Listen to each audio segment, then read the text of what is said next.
दोस्तों नमस्कार, स्वागत है आप सभी का एजुकेशन मंत्रा में।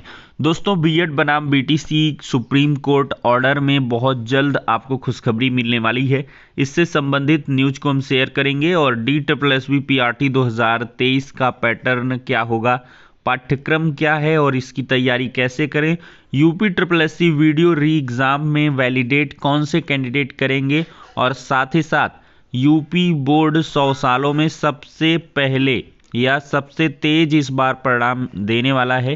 सीएम योगी आदित्यनाथ जी के कुछ स्टेटमेंट पर हम चर्चा करेंगे जो आज के समाचार पत्रों में छाए हुए हैं। लेकिन इसके पहले एक छोटी सी इन्फॉर्मेशन DSSB PRT की तैयारी करने वाले छात्रों के लिए। दोस्तों आज हम बात करेंगे DSSB PRT की बेस्ट बुक के बारे में जो चक्षु पब्लिकेशन की है। अगर इस पुस्तक की खास बात करें तो इसमें 4500 से अधिक बहुविकल्पीय प्रश्न व्याख्या सहित दिए गए हैं। 25 सॉल्व्ड पेपर्स दिए गए हैं जिनकी प्रॉपर एक्सप्लेनेशन आपको प्रोवाइड की गई है। ये बेस्ट बुक आपकी प्रिपरेशन को बूस्ट करेगी और काफ़ी मददगार साबित होगी। इस बुक को ऑनलाइन और ऑफलाइन दोनों मोड से आप लोग प्राप्त कर सकते हैं। ऑनलाइन के लिए लिंक डिस्क्रिप्शन बॉक्स में प्रोवाइड की गई है और ऑफलाइन के लिए किसी भी नज़दीकी बुक स्टॉल पर कांटेक्ट कर सकते हैं। तो देर किस बात की, चक्षु पब्लिकेशन की बेस्ट बुक के साथ अपनी प्रिपरेशन को बूस्ट करें और सफलता पाएं। दोस्तों बीएड बनाम बीटीसी सुप्रीम कोर्ट ऑर्डर का जो इंतज़ार है वो बहुत जल्द समाप्त होगा। दोस्तों सबसे अच्छी और सबसे बेहतर बात ये हुई है कि जस्टिस अनिरुद्ध बोस साहब की वापसी हो चुकी है। कोविड से संक्रमित हो चुके थे जस्टिस अनिरुद्ध बोस साहब, लेकिन यहाँ पर बहुत जल्द रिकवर हो गए हैं और देखा जाए तो आज एक संवैधानिक पीठ का वो हिस्सा भी होंगे और सुनवाई भी करेंगे। ये बार एंड बेंच की तरफ से ऑफिशियली ट्वीट किया गया है। ब्रेकिंग न्यूज है, constitution bench of supreme court to tomorrow deliver verdict in case concerning the legal validity of an arbitration agreement in an unstamped contract। तो यहाँ पर दोस्तों देख सकते हैं कुल मिला के हमारा मकसद देखिए क्या है। ये कॉन्स्टिट्यूशनल बेंच है, संवैधानिक पीठ है। KM जोसेफ साहब हैं, अजय रस्तोगी जी हैं और यहाँ पर तीसरे नंबर पर जस्टिस अनिरुद्ध बोस साहब भी आपको नज़र आएंगे। 5 सदस्यीय यह खंडपीठ है और दोस्तों इसका हिस्सा हैं और ये 25 तारीख यानी कि आज ही ये सुनवाई करेंगे। और दोस्तों दूसरा कारण देखिए, दूसरा कारण ये है दोस्तों, ये डेली कॉज लिस्ट 26 तारीख की आ गई है। मतलब 26 अप्रैल से लगातार जस्टिस अनिरुद्ध बोस और धूलिया जी की जो बेंच है वो काम करेगी। दोस्तों बीएड बनाम बीटीसी जो सुप्रीम कोर्ट ऑर्डर है उसके आने की संभावनाएं इस वजह से भी तेज हैं क्योंकि अनिरुद्ध बोस साहब की बेंच से इस महीने कोई भी आदेश देखने के लिए नहीं मिला है। ये सबसे बड़ा फैक्टर है कि बीएड बनाम बीटीसी एक ऑर्डर जो है वो सबसे बृहद और बड़ा ऑर्डर है और शायद इसी वजह से, उसकी डिलीवरी की वजह से और किसी भी ऑर्डर पर काम अनिरुद्ध बोस साहब ने नहीं किया है। और अनिरुद्ध बोस साहब की तरफ से इस महीने में भी जो सुप्रीम कोर्ट से एक बड़ा आदेश है बीएड बनाम बीटीसी का वो डिलीवर कर दिया जाए, क्योंकि और कोई आप देखेंगे एक महीने में वो 3 से 4 ऑर्डर ही निकालते हैं, लेकिन इस महीने अप्रैल के महीने में उन्होंने कोई भी आदेश निर्गत नहीं किया है। तो ऐसे में ये संभावनाएं और भी तेज हो जाती हैं कि ये शायद बीएड बनाम बीटीसी का ही ऑर्डर हो।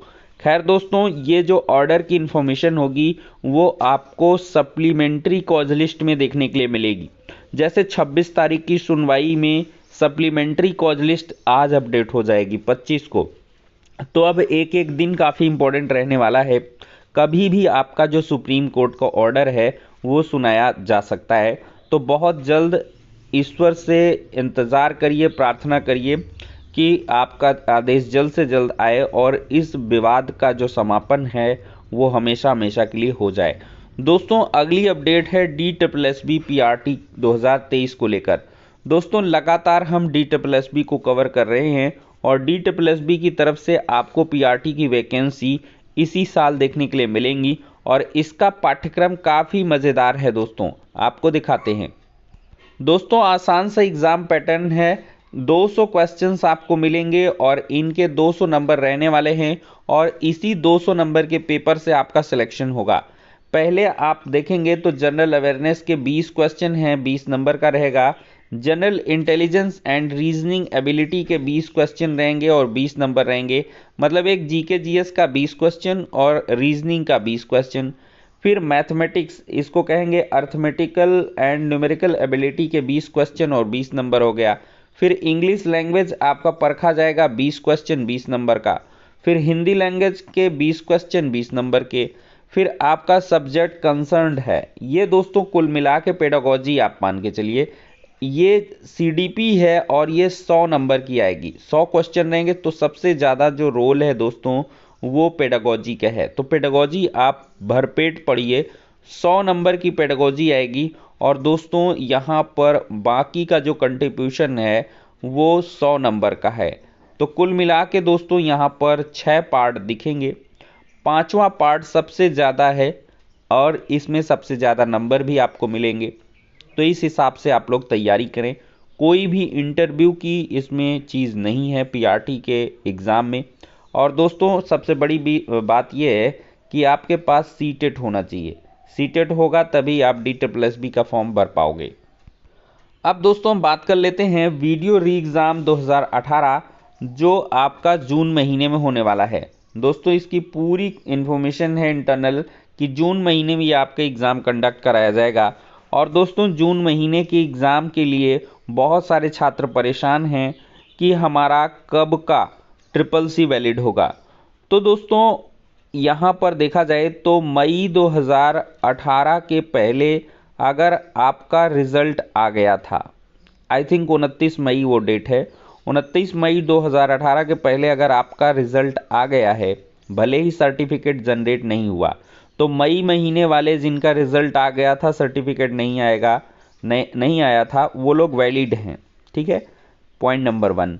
पॉइंट नंबर 2 पर हम चर्चा करेंगे कि ऐसे कैंडिडेट जिनके पास CCC का सर्टिफिकेट नहीं है लेकिन कोई समकक्ष अर्हता रखे हैं, मतलब कि ग्रेजुएशन में उनका कंप्यूटर सब्जेक्ट रहा है, इंटरमीडिएट हाई स्कूल में कहीं भी कंप्यूटर सब्जेक्ट रहा है, तो वो समकक्ष अर्हता में आ जाएंगे और वो भी इस परीक्षा में पार्टिसिपेट कर पाएंगे और वो लोग भी इसकी तैयारी करें।